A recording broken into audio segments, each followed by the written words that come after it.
In this lesson, we'll be dealing with the shape of the graph with respect to the derivative of the graph. This lesson is going to be much more important than the other ones we've done so far. Well, not that the other ones aren't important, but that this is going to be a huge part of derivatives, and you want to make sure that you really get this. So if you have to rewatch the video to understand it, that's fine. So now we have to look at some real graphs. Let's do y equals x squared. We'll start with that. Oops. I just gotta fix this here. Okay, so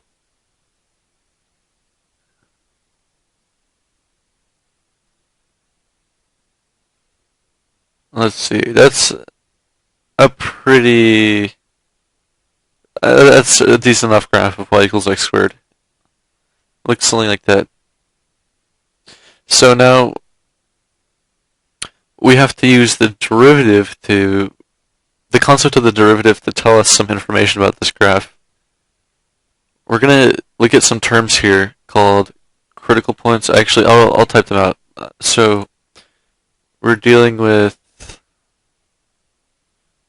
critical points, concavity. Alright, I'll do this. Increasing versus decreasing.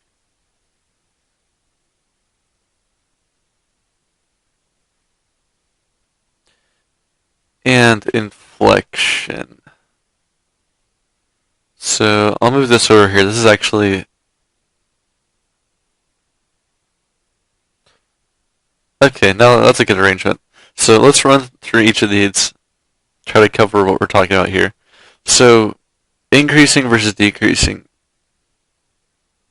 We can use the derivative to tell us when this function is decreasing or increasing as we move from left to right. So if we take the derivative, y prime equals 2x, we have to ask ourselves, where is this increasing and where is it decreasing? Well, it turns out that to find the information, you have to look at when is it positive versus negative. And because the 2 is a positive constant, we can just look at the x portion, and we see that if we make a number line,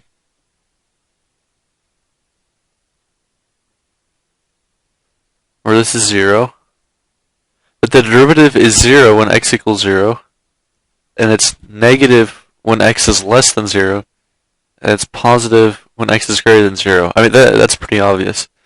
What this tells us in the derivative, though, is that if you remember the definition of a derivative, the definition tells us that y naught is the slope of the tangent line. And if the slope of the tangent line is negative, that means the graph is going downwards. It's decreasing. So for this entire portion, if the derivative for all of these values here before 0 is negative, then it's decreasing for all those values. And we see that's true in the graph. It keeps decreasing and decreasing and decreasing.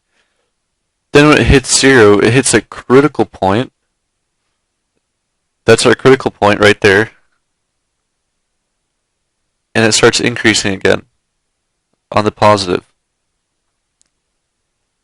Now I'm going to go ahead and tell you how the second derivative comes into play. Y double prime equals 2. The second derivative is 2. And we see that for any value you put in,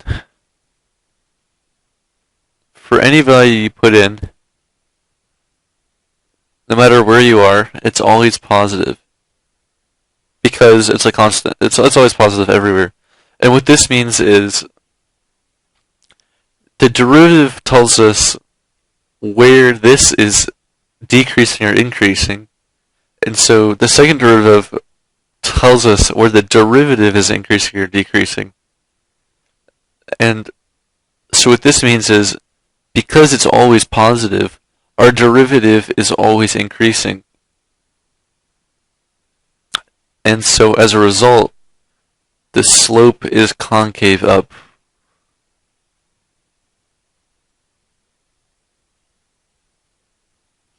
concave up looks like this, where it's tending to go upwards, where down looks like this. It has the downwards tendency. And so, because the second derivative is positive, the first derivative is always increasing, which means that the slope is always increasing. So it starts out really negative, the slope gets more and more positive, it's getting a little more positive, growing, keeps growing at a constant rate. And so that's the significance of the second derivative. The first derivative shows us where it's decreasing or increasing point by point. So it's decreasing along here and increasing here, but it remains concave up throughout the entire graph. So let's do another example here. I'll just move down. So if we draw another graph, I'll do blue here.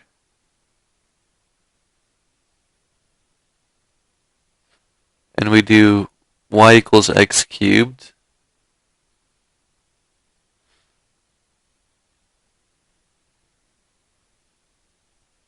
I know this graph isn't the best, but hopefully it gives you enough of an idea of what this graph looks like.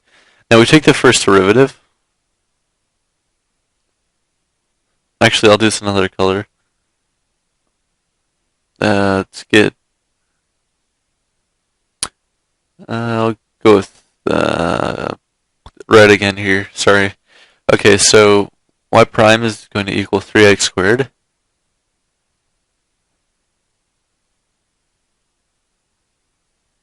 And y double prime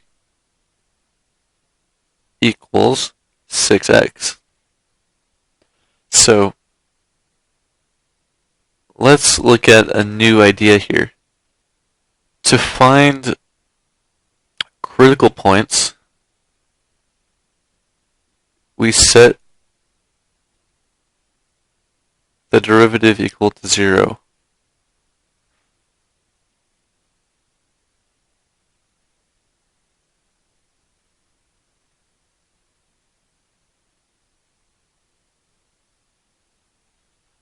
Now,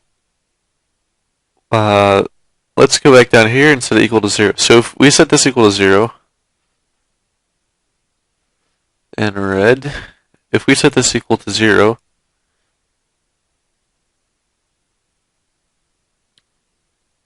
make a little copy over here, then the 3 goes away, we get x squared equals 0, and x equals 0. That's our answer. So what we solved is one of our critical points.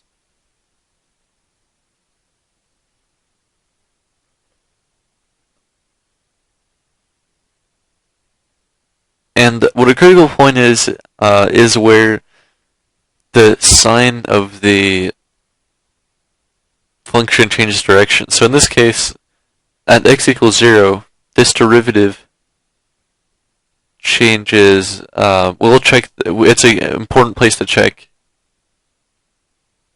We'll have to check that for extremes. If you remember our video on local, or my video, I mean, local extrema versus absolute extrema, you have to look at the critical point.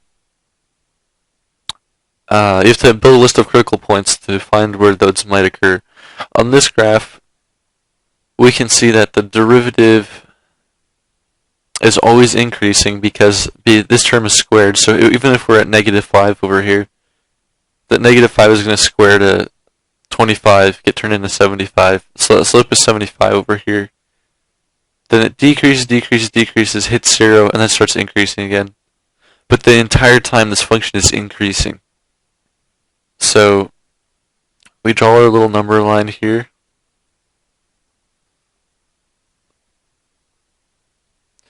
This is always increasing.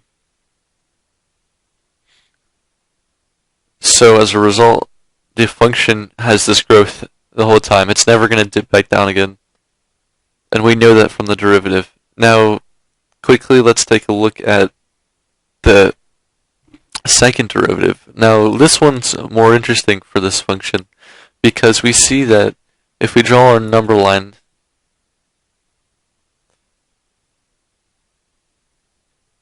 we're going to have, that's not right, or we're going to have this section is negative, this is 0, and this is positive. Our critical point again is at 0. So if we set 6x equal to 0,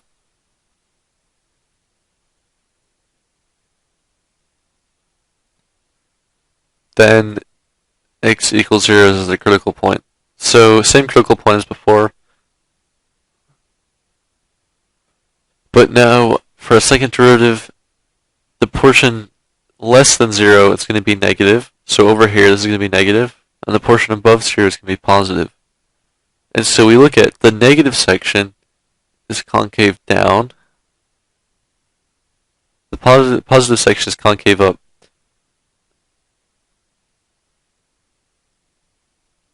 And so if we look here again, our concave up has this upward tendency. The derivative is increasing here where it's positive. So this means that the slope of the tangent is increasing. And if the slope of that tangent is increasing, then we can see that trend here. Increasing, increasing, increasing. That tangent is going to keep getting bigger. And as a result, it's going to have this concave up shape. Now over here, it's got a downward, it's negative, so it's concave down, meaning every slope here gets a little smaller. See that? Until we hit the middle here, and it gets right there, and then finally we hit 0. And so we call this, we have this critical point that we defined before at x equals 0. And now we see that that critical point is important because the concavity changes direction. It used to be concave down, and now it's concave up. So when that switches, that's called an inflection point. So just to recap, let's draw a final little graph here so we can make a sense of all this. So if we have some function graphed like this, we have some points where the derivative equals 0, the first derivative equals 0, where it's got that 0 tangent line, 0 slope tangent line. Those are called critical points for the first derivative. And where concavity changes, that is called inflection point, and that's where the zeros of the second derivative come in. So I'll make a recap here.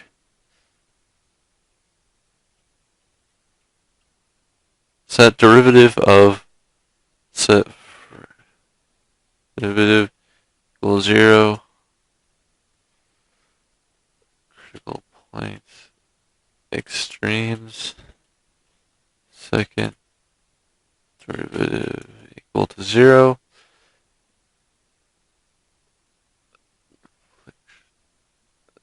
I guess that's also a critical point. Inflection. So when you get a function, when your teacher gives you a function on the test, take the first derivative and the second derivative and set them equal to 0. Solve for x, and those values will be your critical points where there's possible extremes. And the second derivative set to 0, solve for x, and the critical points that you get are going to be your possible inflection points. So that's where you're going to want to check all your values for special information. Now, I'll come back in another video. I'm running out of time. Thanks for watching, and good luck.